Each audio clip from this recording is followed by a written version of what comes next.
شروع اللہ کے نام سے جو بڑا مہربان نہایت رحم والا ہے۔ تارے کی قسم جب غائب ہونے لگی کہ تمہارے رفیق محمد صلی اللہ علیہ وآلہ وسلم نہ رستہ بھولے ہیں نہ بھٹکے اور نہ خواہش نفس سے منہ سے بات نکالتے ہیں۔ یہ قرآن تو حکم خدا ہے جو ان کی طرف بھیجا جاتا ہے۔ ان کو نہایت قوت والے نے سکھایا، یعنی جبرائیل طاقتور نے۔ پھر وہ پورے نظر آئے اور وہ آسمان کے اونچے کنارے میں تھے، پھر قریب ہوئے اور آگے بڑھے تو 2 کمان کے فاصلے پر یا اس سے بھی کم۔ پھر خدا نے اپنے بندے کی طرف جو بھیجا سو بھیجا۔ جو کچھ انہوں نے دیکھا ان کے دل نے اس کو جھوٹ نہ جانا۔ کیا جو کچھ وہ دیکھتے ہیں تم اس میں ان سے جھگڑتے ہو؟ اور انہوں نے اس کو ایک اور بار بھی دیکھا ہے، پرلی حد کی بیری کے پاس، اسی کے پاس رہنے کی بہشت ہے، جبکہ اس بیری پر چھا رہا تھا جو چھا رہا تھا۔ ان کی آنکھ نہ تو اور طرف مائل ہوئی اور نہ حد سے آگے بڑھی۔ انہوں نے اپنے پروردگار کی قدرت کی کتنی ہی بڑی بڑی نشانیاں دیکھی۔ بھلا تم لوگوں نے لات اور عزا کو دیکھا اور تیسرے منات کو کہ یہ بت کہیں خدا ہو سکتے ہیں؟ مشرکو، کیا تمہارے لیے تو بیٹے اور خدا کے لیے بیٹیاں؟ یہ تقسیم تو بہت بے انصافی کی ہے۔ وہ تو صرف نام ہی نام ہے جو تم نے اور تمہارے باپ دادا نے گھڑ لیے ہیں۔ خدا نے تو ان کی کوئی سند نازل نہیں کی۔ یہ لوگ محض ظن فاسد اور خواہشات نفس کے پیچھے چل رہے ہیں، حالانکہ ان کے پروردگار کی طرف سے ان کے پاس ہدایت آ چکی ہے۔ کیا جس چیز کی انسان آرزو کرتا ہے وہ اسے ضرور ملتی ہے؟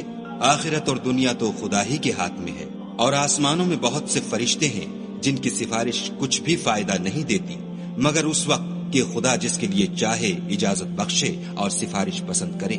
جو لوگ آخرت پر ایمان نہیں لاتے وہ فرشتوں کو خدا کی لڑکیوں کے نام سے موسوم کرتے ہیں، حالانکہ ان کو اس کی کچھ خبر نہیں۔ وہ صرف ظن پر چلتے ہیں اور ظن یقین کے مقابلے میں کچھ کام نہیں آتا۔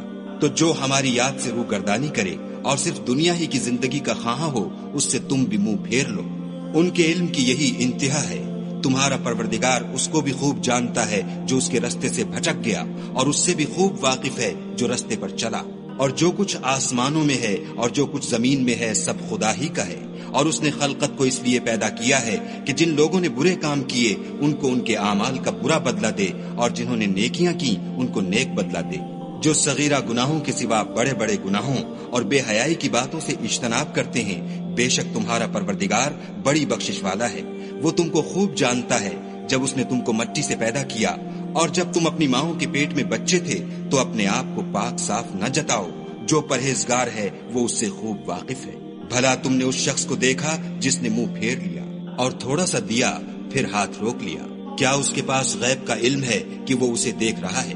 کیا جو باتیں موسیٰ کے صحیفوں میں ہیں ان کی اس کو خبر نہیں پہنچی؟ اور ابراہیم کی جنہوں نے حق اطاعت اور رسالت پورا کیا، وہ یہ کہ کوئی شخص دوسرے کے گناہ کا بوجھ نہیں اٹھائے گا، اور یہ کہ انسان کو وہی ملتا ہے جس کی وہ کوشش کرتا ہے، اور یہ کہ اس کی کوشش دیکھی جائے گی، پھر اس کو اس کا پورا پورا بدلہ دیا جائے گا، اور یہ کہ تمہارے پروردگار ہی کے پاس پہنچنا ہے، اور یہ کہ وہ ہنساتا اور رلاتا ہے، اور یہ کہ وہی مارتا اور جلاتا ہے، اور یہ کہ وہی نر اور مادہ 2 قسم کے حیوان پیدا کرتا ہے، یعنی نطفے سے جو رحم میں ڈالا جاتا ہے، اور یہ کہ قیامت کو اسی پر دوبارہ اٹھانا لازم ہے، اور یہ کہ وہی دولت مند بناتا اور مفلس کرتا ہے، اور یہ کہ وہی شعرا کا مالک ہے، اور یہ کہ اسی نے عاد اول کو ہلاک کر ڈالا، اور سمود کو بھی، غرض کسی کو باقی نہ چھوڑا، اور ان سے پہلے قوم نوح کو بھی۔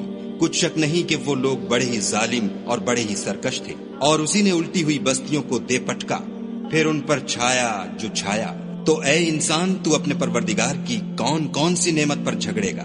یہ محمد صلی اللہ علیہ وآلہ وسلم بھی اگلے ڈر سنانے والوں میں سے ایک ڈر سنانے والے ہیں۔ آنے والی یعنی قیامت قریب آ پہنچی۔ اس دن کی تکلیفوں کو خدا کے سوا کوئی دور نہیں کر سکے گا۔ اے منکرین خدا، کیا تم اس کلام سے تعجب کرتے ہو اور ہنستے ہو اور روتے نہیں، اور تم غفلت میں پڑ رہے ہو؟ تو خدا کے آگے سجدہ کرو اور اسی کی عبادت کرو۔